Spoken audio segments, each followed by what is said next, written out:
একেচৰে থাকি মই কৰো কোনো কাজ, শৰীৰৰ পৰা মহামায়া ফৈলাবাজ। মহামায়া বাজ কৰি ললে কেলে, কাৰণ মায়াৰ হাতত কৰাও জগত প্ৰকাশ। তাৰমানে জগতখন প্ৰকাশিত হব লাগিব, প্ৰকাশিত জগতেহে জগততহে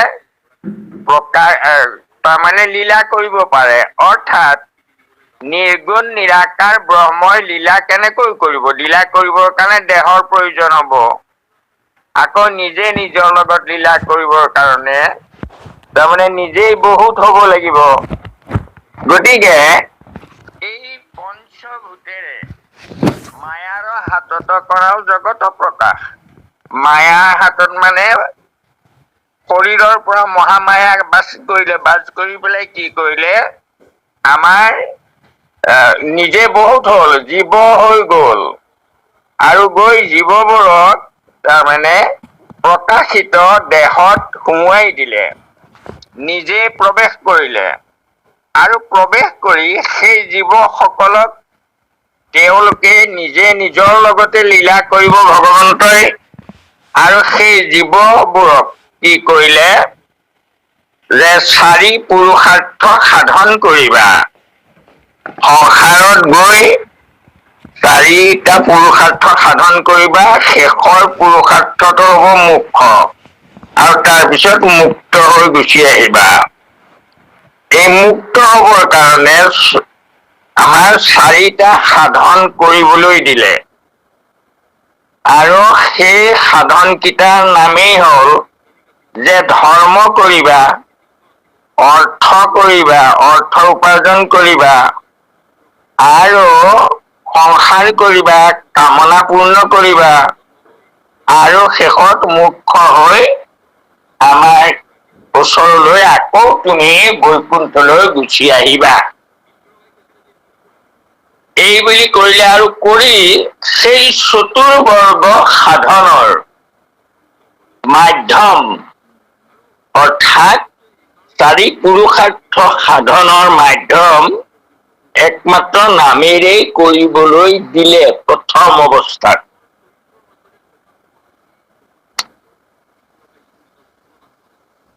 আৰু সত্য যুগ আদি সত্য যুগত এয়া চতুৰ্বৰ্গ সাধনৰ ব্যৱস্থা আছিলে।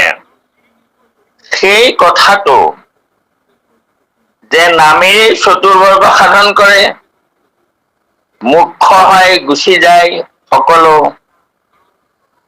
তেতিয়া ব্ৰহ্মা আদি দেৱতা সকলে সত্যগুচিত ভৈলা পাছে তেতা উপগত, তেতা যুগ আহি পালে। পোৱাৰ লগে লগে সমস্ত ব্ৰহ্মা আদি দেৱযত একথান হৈয়া সবে কৰে আলোচন। একথান হল, হৈ তাতে আলোচনা কৰিলে। আৰু আলোচনা কৰি কি আলোচনা কৰিলে? কৃষ্ণ বিনে আমাকো নভজে একো জন। কৃষ্ণক ভজিয়া সবে সংসাৰৰ তৰই, কতেক কৰিব একো সৃষ্টি নাবাচয়। যে কিমান সৃষ্টি হব, প্ৰত্যেকেই মুক্তি হৈ হৈ বৈকুণ্ঠলৈ গুচি যায়। আৰু আমাৰ দেৱতাবোৰৰো কোনো পূজা সেৱা ইত্যাদি আমি নাপাওঁ একো। আৰু সকলো বৈকুণ্ঠলৈ গুচি যায়। গতিকে তেওঁলোকে গোসাঁইক আৰাধনা কৰিলে। আৰু আৰাধনা কৰি গোসাঁইয়ে তেওঁলোকৰ কথাটো বুজি পালে। পাই আশ্বাসিয়া সবাহানকে বুদিলা বচন মন ভক্তি চন হব তোমাষাৰ মন। যে তোমালোকে আশা কৰিছা মোৰ ভক্তিটো ঢাকি দিব লাগে, অৰ্থাৎ মোৰ নামটো ঢাকি দিব লাগে। দিলে তাৰমানে তোমালোকৰ পূজা পাতলবোৰ ওপৰলৈ তুলি দিব লাগে। এইটো তোমালোকৰ আশা, গতিকে কৰা উপগ্ৰন্থ যাৰ যেন মনে লয়। যেনমতে আমাৰ ভকতি চন হয়। তোমালোকে নিজে নিজৰ পূজা পাতলৰ ব্যৱস্থাটো কৰা। আৰু মোৰ ভক্তিটো তোমালোকে ঢাকি দিয়া। মোৰ নামটো তোমালোকে ঢাকি দিয়া, যি নাম লৈ জীৱ মুখ্য হৈ গুচি যায়। আৰু তোমালোকৰ পূজা পাতল বোৰে ঢাকা, অৰ্থাৎ তোমালোকৰ পূজা পাতল যাগ যজ্ঞ ইত্যাদিৰ দ্বাৰা তোমালোকে এইবোৰ ঢাকি দিয়া আৰু ঢাকি দিলে তোমালোকৰ পূজা পাতলবোৰহে ওপৰত উঠিব, সৰ্বকাৰ্যতে তাৰমানে পূজা পাতল কৰিব। গতিকে আৰু তোমালোকে এইটো কাম কৰা। আৰু মহেশকো আজ্ঞাহাৰি দিলা বিদ্যমান, শিৱকো আজ্ঞা দিলে যে তুমিও এইটো কৰি দিয়া।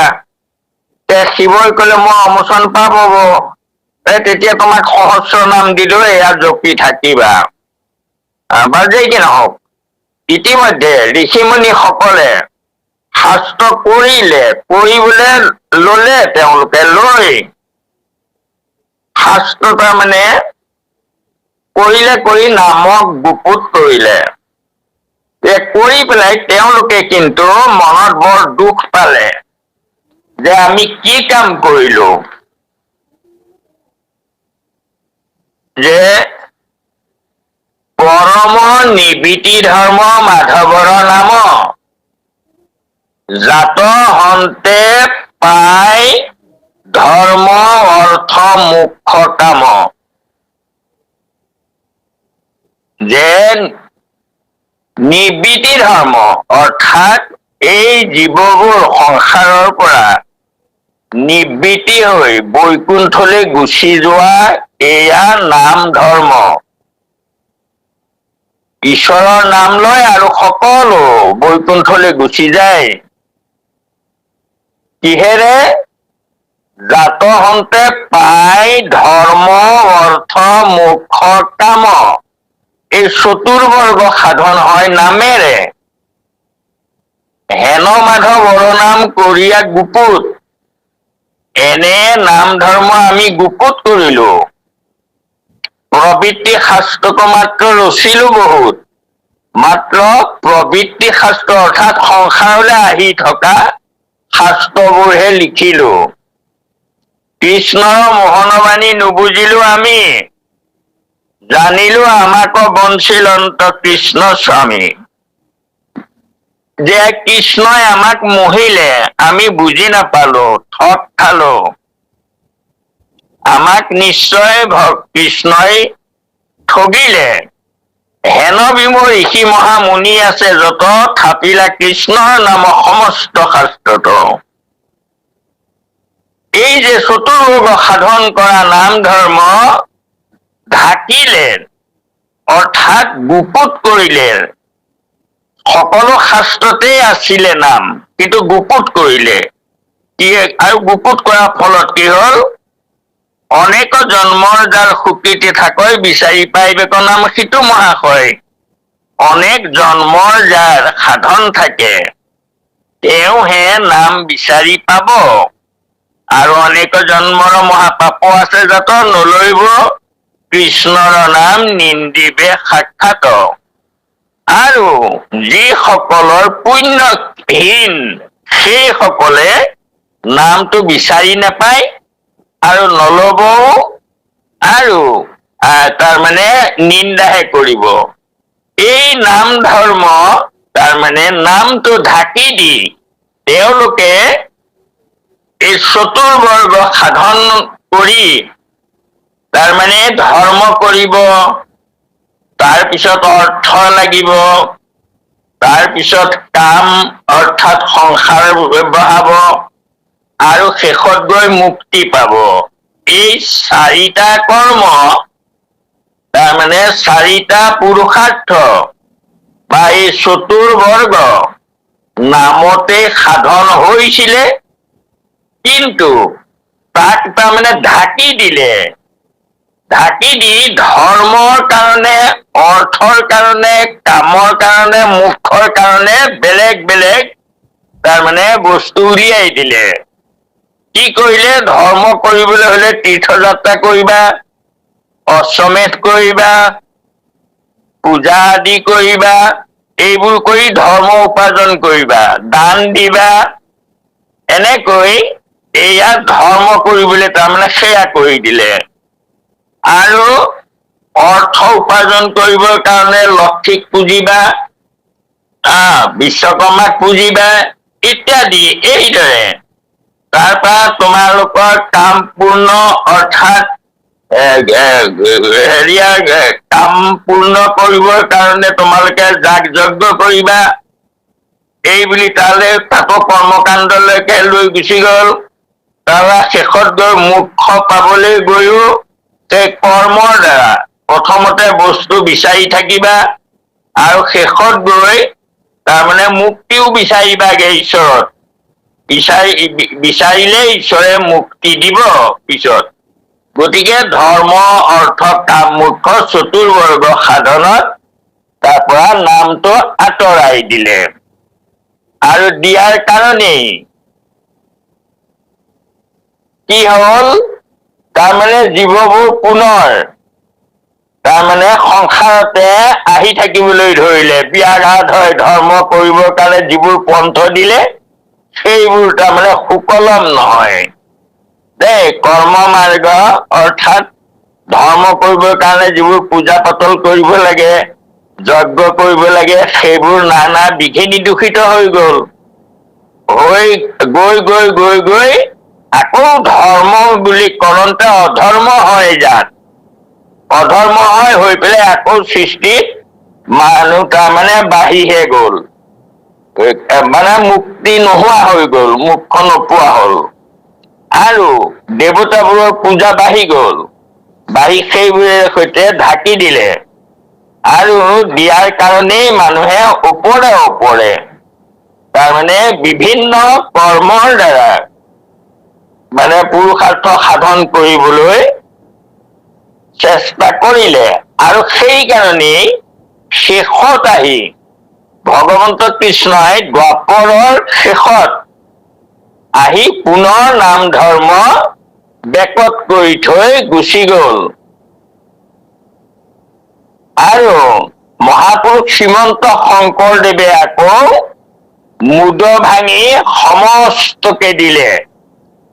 আৰু মহাপুৰুষে আমাক ঘোষণা কৰি থৈ গল কি, হৰি নামৰ ৰসে বৈকুণ্ঠ প্ৰকাশে প্ৰেম অমৃতৰ নদী। শ্ৰীমন্ত শংকৰে পাৰ ভাঙি দিলে বহে ব্ৰহ্মাণ্ডক ভেদি। আকৌ গোবিন্দৰ প্ৰেম অমৃতৰ নদী বহে বৈকুণ্ঠৰ পৰা, চাৰি পুৰুষাৰ্থ তাহাৰ নিজৰা। মহাপুৰুষে নামৰ নিজৰাতেই চাৰি পুৰুষাৰ্থ তাৰমানে নামেৰে সাধন হোৱাৰ ব্যৱস্থা কৰি দিলে। চাৰি পুৰুষাৰ্থক নামৰ নিজৰা বোৱাবলৈ কলে, উপদেশ দিলে। বাৰু যেই কি নহওক, এতিয়া আমি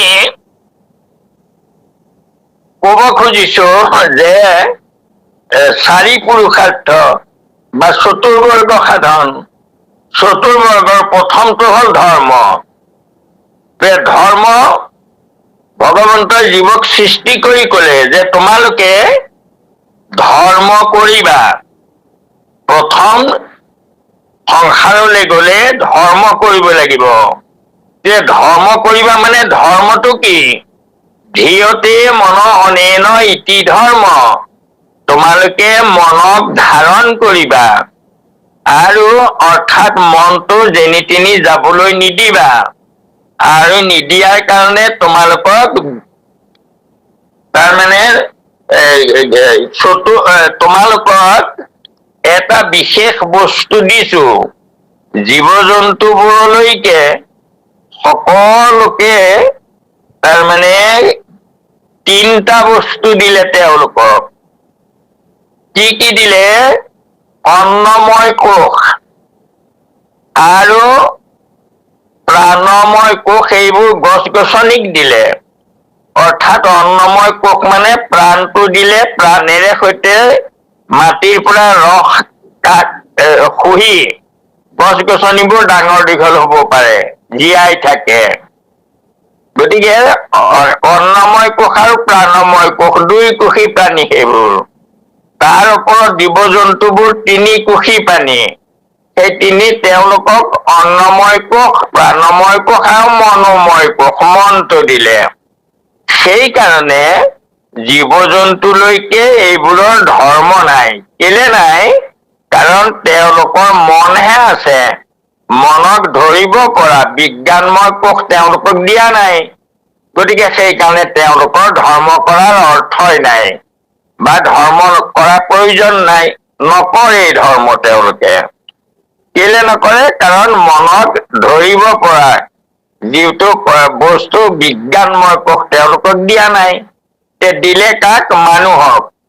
আৰু মানুহক বিজ্ঞানময় কোষ দি কলে যে তোমালোকে এই বিজ্ঞানময় কোষেৰে মনত নিয়ন্ত্ৰণ কৰিবা। অৰ্থাৎ নিয়ন্ত্ৰণ কৰিবা মানে শাৰীৰিক সুখ এইবোৰৰ পৰা মনটো আঁতৰাই আধ্যাত্মিক সুখলৈ লৈ আহিবা, এইবুলি বিজ্ঞানময় কোষটো দিলে। গতিকে সেইকাৰণে সেই বিজ্ঞানময় কোষৰ দ্বাৰা মনত ধাৰণ কৰিব পাৰে। অৰ্থাৎ মনটো ইফালে সিফালে যাবলৈ নিদি একত ধৰি ৰাখিব পাৰে।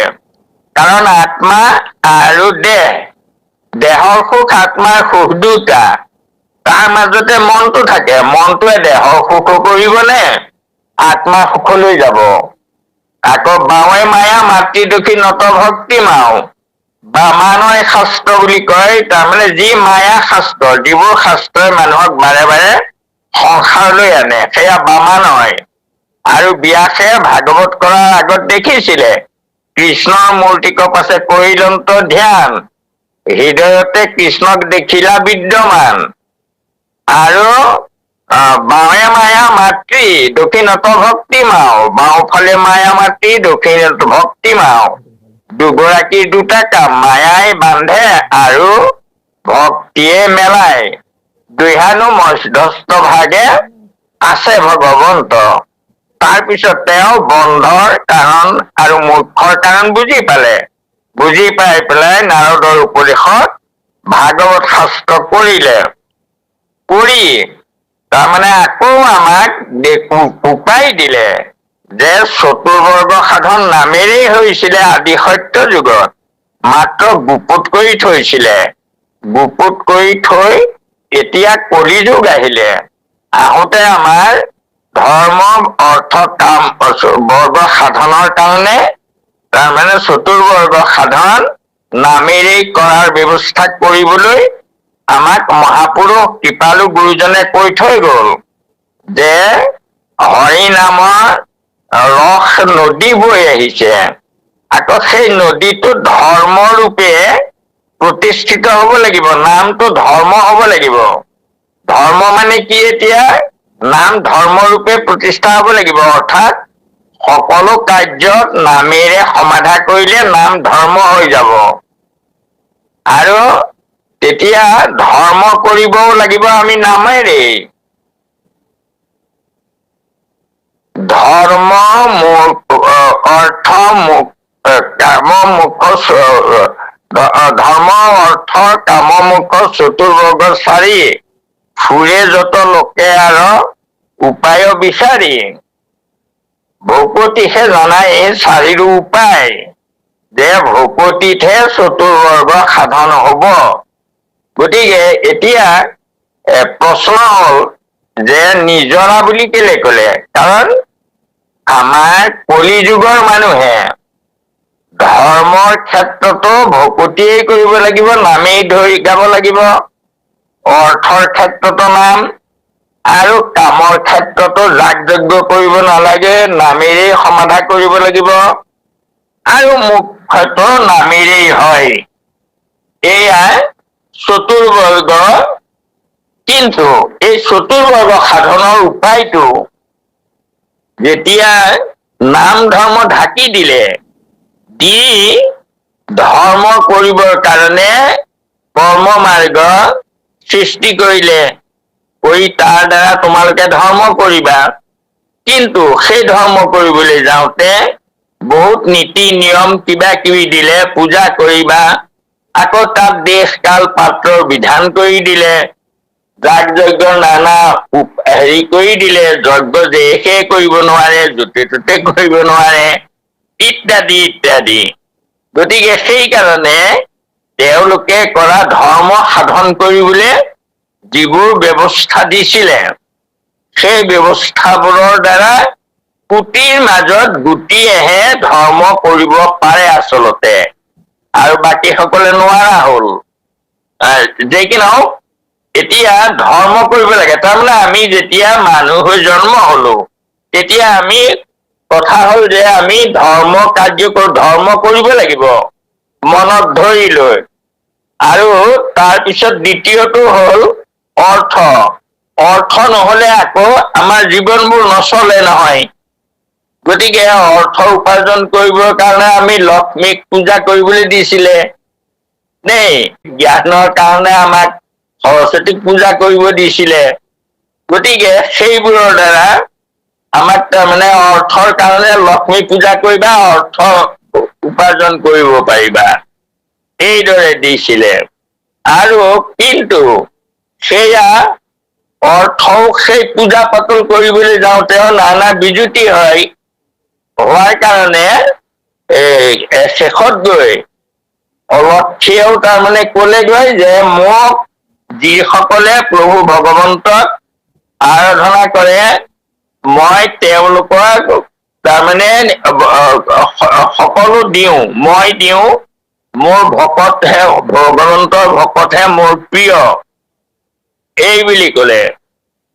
তাৰপিছত এই আচলতে অৰ্থ কাক কয়, অৰ্থইনো কি কৰে?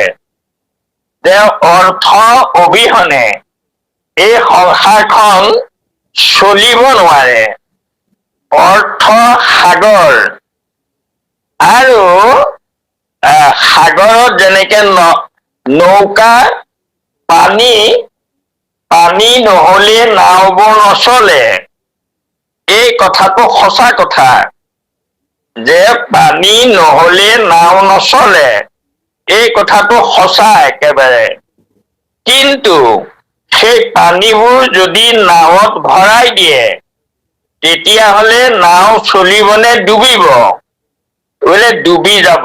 হয়, পানী নহলে নাও নচলাটো যেনেকৈ সত্য, ঠিক তেনেকৈয়ে পানীবোৰ নাৱত ভৰাই দিলে নাওখন ডুবি যাব, এইটোও সত্য। বোলে হয়, সেইটোও সত্য। তেতিয়া অৰ্থনো সাগৰ কেনেকৈ? অৰ্থাৎ আমাৰ নৰ দেহবোৰ তাৰমানে নৌকাৰ লগত তুলনা কৰিলে, আমাৰ এই নৰ দেহটো সুকলমে খাই বৈ জীয়াই থাকিবৰ কাৰণে বা ধৰ্ম আদি কাৰ্য কৰিবৰ কাৰণে আমাৰ প্ৰয়োজন হয় কি? অৰ্থৰ। অৰ্থ নহলে জীৱন নচলে। গতিকে সেই অৰ্থৰ ওপৰত আমাৰ জীৱনবোৰ চলি থাকে। টকা নহলে আমি চলিব নোৱাৰো। কিন্তু যাৱৎ ভিয়েত যঠৰং তাৱৎ সত্যং হি দেহিনাং অধিকং অভিমন্যুত স্বস্তেন দণ্ডমৰ্হতি। কিন্তু নিজৰ খাই বৈ জীয়াই থাকিবৰ কাৰণে যিমানৰ প্ৰয়োজন, তাতকৈ অধিক যদি কোনোবাই মজুত কৰি ৰাখে, অৰ্থাৎ পুতি থয়, আগৰ ধনবোৰ সোণৰ আছিলে, স্বৰ্ণ মুদ্ৰা, আৰু মানুহে কি কৰে, খোৱাবোৰ খায়, আৰু যিখিনি অধিক সেইবোৰ কলহত ভৰাই পুতি থৈ দিয়ে। কিন্তু ভগৱন্তই কৈছে যে মই অৰ্থৰূপে, অৰ্থ ময়েই বুলি ধৰিবা, বিশ্বৰ সকলো বস্তু ময়ে। তোমালোকৰ দেহবোৰ চলিবৰ কাৰণে অৰ্থৰ প্ৰয়োজন। তোমালোক চলি থাকা, নিজেও চলা, আৰু আনকো চলিবলৈ সুবিধা দিয়া। ধনৰ কাম হল যে প্ৰয়োজন পূৰণ কৰে। যেনেকৈ উদাহৰণটো মই দিছো, যেনে মই মানে পেঞ্চনৰ পইচা পাওঁ, আৰু সেই পেঞ্চনৰ পইচা খিনি মই আনি 10,000 টকা এটা থাক, মই আনিলো, আনি আমাৰ গৃহত তাৰমানে আইগৰাকীক দিলো, কৈ দিলো এয়া থৈ দিয়া, এয়া আমাৰ পইচা। আৰু তেওঁ থৈ দিলে, আৰু এগৰাকী আয়ে দেখিলে দেখি সুধিলে হেৰি ছাৰেনো কি দিলে বাইদেউ? তেওঁ কলে এয়া আমাৰ তাৰমানে পেঞ্চনৰ পইচা। হয়, মোৰ পেঞ্চনৰ পইচা, গতিকে আমাৰ পইচা সেয়া। এইদৰে তেওঁ তাৰমানে লকাৰত ভৰাই থৈ দিলে আৰু। কিন্তু পিছদিনা দুদিনৰ পিছত মই আকৌ তেওঁক কলো, পইচাটো দিয়াচোন, আমি ঘৰ বনাই আছো, তাতে ৰদ চিমেণ্ট আনিব লাগে। তাত তেওঁ উলিয়াই দিলে, দুদিন থাকিলে মোৰ ঘৰত, উলিয়াই দিলে 10,000 টকীয়া থাকটো। আৰু মই সেইটো লৈ গৈ পেলাই এখন তাৰমানে এই হাৰ্ডৱেৰ দোকানত দি দিলোগে। আৰু দি পেলাই তাৰ বিনিময়ত ৰদ চিমেণ্ট যি পাওঁ সেয়া মই ঘৰলৈ লৈ আহিলো। আৰু 10,000 টকীয়া থাকটো তাৰমানে সেই দোকানীজনে ললে। আকৌ দোকানীজনে তেওঁৰ মানুহগৰাকীক দিলে যে এইটো থৈ দিয়া আমাৰ। আৰু তেওঁ আকৌ হয়তো 2 দিন বা 3 দিন থাকিলে তেওঁৰ ঘৰত। তেওঁ আকৌ তাৰমানে সেইবোৰ ৰদ চিমেণ্টবোৰ হলচেলৰ পৰা আনিব লাগে। গতিকে তালৈ পঠিয়াই দিলে, হয়তো কলিকতালৈ। তাত গৈ পেলাই আকৌ সেই তেওঁ তাৰমানে যিজনে তাক হেৰি কৰিছিলে, সেইজনে কলে এয়া আমাৰ পইচা। অৰ্থাৎ একেখিনি পইচা 10,000 টকাৰ থাকটো 2 দিন মোৰ হ'ল। কিন্তু অৰ্থৰ প্ৰয়োজন হল, অৰ্থই মোৰ প্ৰয়োজন দিলে, মোক প্ৰয়োজনটো দিলে, দি ওলাই গল। আকৌ তেনেকে সেই দোকানীটোকো প্ৰয়োজন দিলে, ওলাই গল। তাৰপিছত আকৌ একেবাৰে হলচেলাৰটো তালৈ যেতিয়া গুচি গলগৈ থলীলৈ, তাত শ্ৰমিকসকলে তাৰমানে উপাৰ্জন কৰা শ্ৰমিকসকলক ভাগ কৰি দিলে, তেওঁলোকৰ হৈ গল। গতিকে একেখিনি নোটেই মোৰো প্ৰয়োজন সাধিলে, দোকানীৰো প্ৰয়োজন সাধিলে, কোম্পানীৰ প্ৰয়োজন সাধিলে, শেষত গৈ আকৌ তাত কাম কৰা সকলৰ প্ৰয়োজন সাধিলে। আকৌ তেওঁলোকৰ হাতৰ পৰা তেনেকৈ ঘূৰি পকি হয়তো একেখিনি পইচা আকৌ আহি মোৰ হাতো পাবহি পাৰে এদিন। গতিকে অৰ্থৰ কাম হল সকলো সুকলমে চলি থাকিব লাগে। সেইকাৰণে আমাৰ ভাগৱতেও কলে, অৰ্থ জীৱন চলিবৰ কাৰণে অৰ্থ লাগিবই। গতিকে সেই অৰ্থখিনি তোমালোকে মজুত কৰি থৈ নিদিবা। সকলোকে চলিবৰ কাৰণে অৰ্থ সৰ্বজনৰ হিতায়, সকলোৰে হিত সাধন কৰিব ওলাই যাব।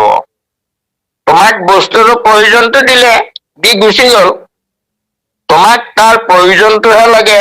তোমাৰ পইচাটোতো আমি প্ৰয়োজন অৰ্থ নহয়, পইচাটো পিন্ধিব নোৱাৰো, পইচাটো খাব নোৱাৰো।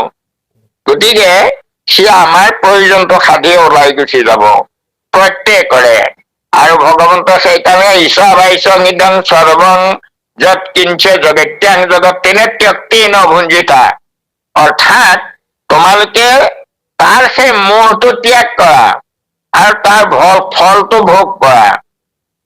এইটো অৰ্থ, এইবোৰ আমাৰ বেদৰ বচন। গতিকে এতিয়া কথা হল যে সেই অৰ্থ উপাৰ্জন কৰোতেও তোমালোকে ভক্তি ভাৱেৰে সৈতে তাৰমানে লক্ষীক পূজা কৰি অৰ্থ কামনা কৰিব নালাগে।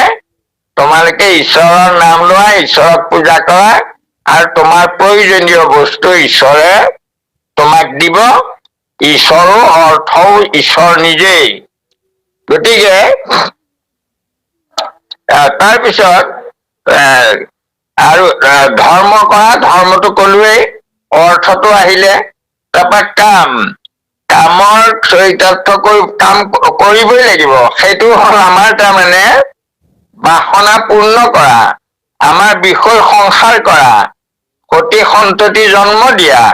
এইটো মানুহৰ তাৰমানে এটা ধৰ্ম।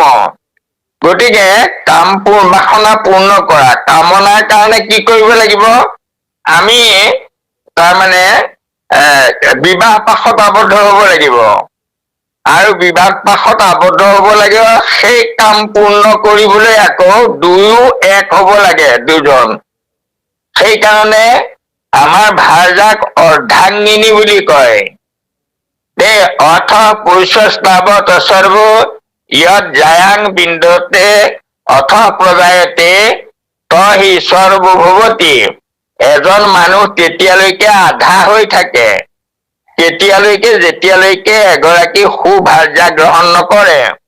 যেতিয়া এগৰাকী সুভাৰ্যা গ্ৰহণ কৰে তেতিয়া তেওঁ জীৱনৰ পূৰ্ণতা লাভ কৰে। গতিকে এতিয়া সেই বিবাহ অৰ্থও হল সেইটোৱেই, বহ ধাতুৰ পৰা হৈছে, অৰ্থাৎ পৰস্পৰে পৰস্পৰৰ দায়িত্ব বহন কৰে বিবাহৰ দিনৰ পৰাই। দেই বিবাহৰ পিছদিনাৰ পৰা উভয়ৰ দায়িত্ব বহন কৰাৰ প্ৰতিশ্ৰুতি লয়। সেইকাৰণে আৰু ধৰ্ম অৰ্থ এইবোৰ উপাৰ্জনৰ ক্ষেত্ৰত দুয়োজন এক হয়। এক হৈ নিজৰ কাম বা পূৰ্ণ হয় আৰু তাৰমানে সতি সন্ততি জন্ম হয় আৰু দুয়ো একেলগে। সেইকাৰণে আমাৰ বিবাহত কয় যে মই ধৰ্ম অৰ্থ কাম মোক্ষ চতুৰ্বৰ্গ সাধনত তোমাক সাৰথি কৰিম, এই বুলি কয়। গতিকে এতিয়া সেই কামতো আমাৰ ঈশ্বৰৰ নামেৰে সমাধা কৰিব লাগে। আচলতে এতিয়া আমাৰ সেইটো পূৰ্ণ কৰিবলৈ যাগ যজ্ঞ ব্যৱস্থা দিছিলে, পূজা পাতল কৰাৰ ব্যৱস্থা দিছিলে। গতিকে তাতো সেইদৰে কৰ্ম মাৰ্গৰ দ্বাৰা সম্পাদন হৈছিলে। তাৰপিছত আহিলে মোক্ষ, যে তুমি মোক্ষ পাবলৈও ঈশ্বৰৰ নামৰ বাহিৰে তোমাক মুকুতি কোনেও দিব নোৱাৰে। গতিকে ঈশ্বৰৰ নামেৰে সৈতে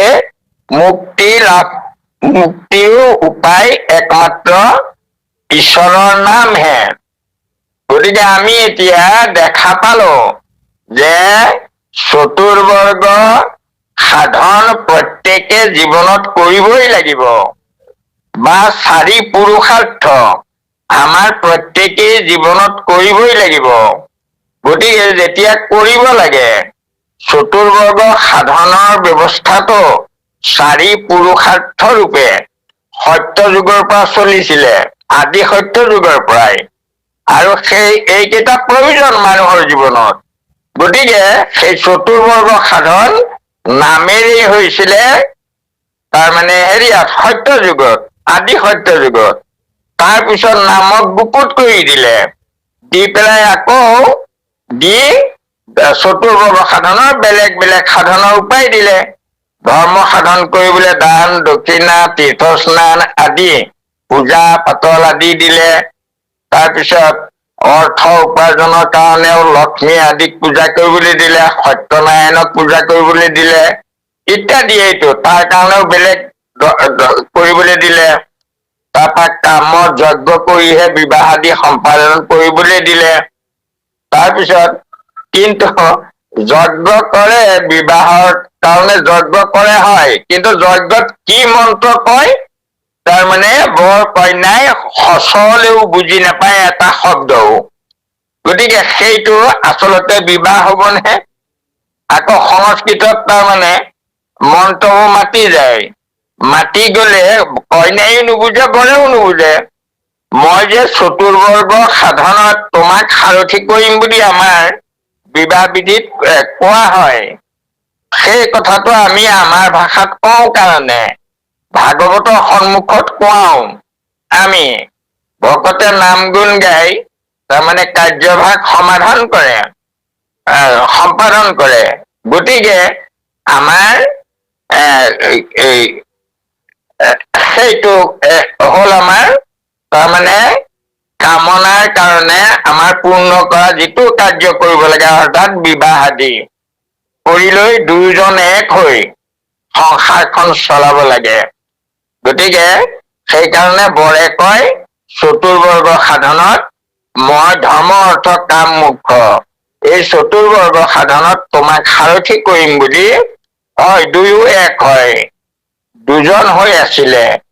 আৰু যিদিনা বিবাহ হয় সেইদিনা দুয়োজন আহি ৰাইজৰ সাক্ষাৎ, ভাগৱতৰ সাক্ষাৎ আহি এক হয়, আৰু এক হৈ উভয়ে উভয়ৰ দায়িত্ব বহনৰ প্ৰতিশ্ৰুতি লয়, লৈ সেয়ে আমাৰ বিবাহ। গতিকে এতিয়া আমি ধৰ্ম এয়া বুজি পালে, ধৰ্ম একৰে কি কাৰণে, আকৌ অৰ্থ কেলৈ লাগে এয়া অৰ্থৰ কথা কলোৱেই। তাৰপৰা কামটো হ'ল তাৰমানে সংসাৰ পৰিচালনা কৰা, সতি সন্ততি জন্ম দিয়া আদি। তাৰপৰা মুখ্য হ'ল তাৰমানে মুক্তি, শেষত আমাক মুক্তি লাগে। কিন্তু এই চতুৰ্বৰ্গ সাধনৰ তাৰমানে নামেৰ এই চতুৰ্বৰ্গ সাধিত হ'ব লাগে কলি যুগত। কিন্তু আজিও এইটো ধৰ্মৰূপে নাম আমাৰ দেশত প্ৰচলন হোৱা নাই। কাৰণ ধৰ্মৰ কাৰণে সেয়া তীৰ্থলৈ মানুহ গৈয়ে থাকে, ধৰ্ম কৰিবলৈ, পুণ্য কৰিবলৈ তীৰ্থলৈ গৈয়ে থাকে। আৰু অৰ্থ উপাৰ্জনত লক্ষী পূজা কৰিবই লাগিছে, বিশ্বকৰ্মা পূজা কৰিয়েই থাকে। আৰু কামৰ কাৰণেতো যজ্ঞ নহলে ঘিউ নুপুৰিলে বিবাহ নহয়েই আজিকালি। আৰু মুখ্যটো কথাই নাই, আৰু মুখ্যটো তাৰমানে অকল নামটো মুক্তি পোৱাবলৈহে থয়, কিন্তু থলেও নাম থকাতে থাকে। কাৰণ মৃত্যুৰ সময়ত যে নাম লব লাগে এইটো পাহৰি যায় মানুহে। গতিকে সেইকাৰণে মহাপুৰুষে কৈছিলে যে চাৰি পুৰুষাৰ্থ তোমালোকে নিজৰা, অৰ্থাৎ যেনেকৈ ধৰ্ম হবলৈ, যেনেকৈ ব্ৰহ্মপুত্ৰখন মানস সৰোবৰৰ পৰা ওলোৱা সুতিটোৱেই যদি গৈ থাকে তেনেহলে সি সাগৰ নাপায়গৈ, বাটতে শুকাই থাকিব। কিন্তু সি সবল হৈ চলি যাবৰ কাৰণে তাৰমানে অন্য নদীবোৰ আহি তাত পৰিছেহি, নিজৰাবোৰ আহি তাত পৰেহি, পৰি নিজৰাবোৰ আহি নদীত পৰে, সেই নদীবোৰ আহি আকৌ ব্ৰহ্মপুত্ৰত পৰে, আকৌ পৰি ব্ৰহ্মপুত্ৰখন গৈ সাগৰ পায়গৈ। তেনেকৈয়ে তাৰমানে আমাৰ চাৰি পুৰুষাৰ্থ সাধনত আমি আমাৰ এইকেইটা নিজৰা, অৰ্থাৎ গোটেইবোৰ কাৰ্যতে নাম ব্যৱহাৰ কৰিলেহে নাম ধৰ্ম হব। নামটো যদি অকল মুক্তিৰ কাৰণে থৈ দিয়া হয়, সময়ত গৈ সিও হেৰাই থাকে গৈ।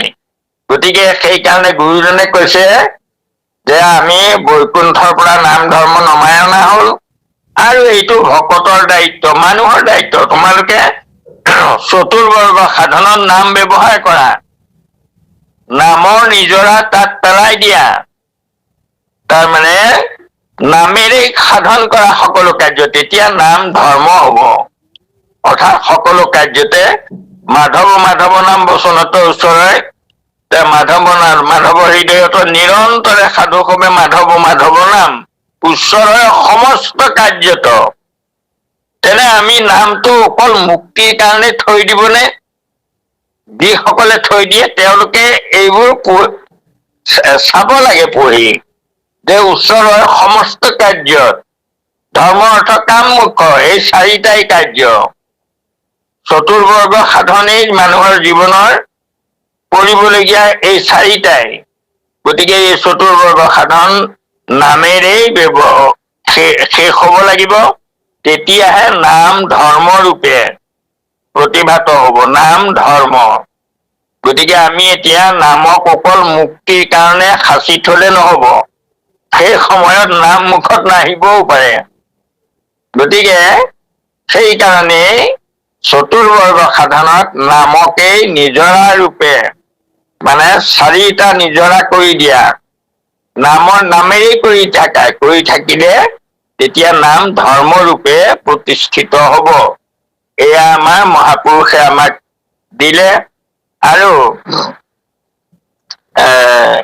কৃষ্ণ বাপ বান্ধৱ আই সমস্ত আমি এই চতুৰ্বৰ্গ সাধন যে তাকেই চতুৰ্বৰ্গ বুলি কয়, আৰু সেয়া যে আদি সত্য যুগৰ পৰা আছিলে, আদি সত্য যুগত নামেৰেই হৈছিলে, কিন্তু এই ঋষি মুনিবোৰে যে গুপুত কৰি দিলে, ধৰ্মৰ কাৰণে কৰ্ম কাণ্ড আনি দিলে, অৰ্থৰ কাৰণেও লক্ষী বিশ্বকৰ্মা আদিক পূজা কৰিবলৈও দেখুৱাই দিলে, তাৰপিছত যাগ যজ্ঞৰ দ্বাৰা বিবাহ আদি কাৰ্য অৰ্থাৎ মাংগলিক কাৰ্য সাধন কৰিবলৈও যাগ যজ্ঞহে দি দিলে, মুক্তি পাবলৈও তাৰমানে তীৰ্থ ভ্ৰমণ কৰিব লাগিব, পূজা কৰিব লাগিব, এইবোৰ দিলে, ই নামক ঢাকি দিলে।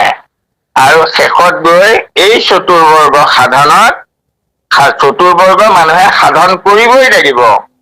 আৰু সেইকাৰণে কোৱা হল যে চতুৰ্বৰ্গ সাধনত আমাৰ বিবাহত সেয়া কোৱা হয় যে যেতিয়া কন্যাদাতাই দান দিয়ে তেতিয়া কয়, মই চতুৰ্বৰ্গ সাধনত ভগৱানে তোমাক মোৰ কাৰণে দান কৰিছে আৰু মই তোমাক লৈ আমাৰ চতুৰ্বৰ্গ সাধন কৰিম, অৰ্থাৎ আমি দুয়ো মিলি ধৰ্ম কৰিম আৰু দুয়ো মিলি আমাৰ সন্তান সন্ততি জন্ম হব আৰু আমি দুয়ো মিলি অৰ্থ উপাৰ্জন কৰিম জীৱনটো পৰিচালনা কৰিবৰ কাৰণে।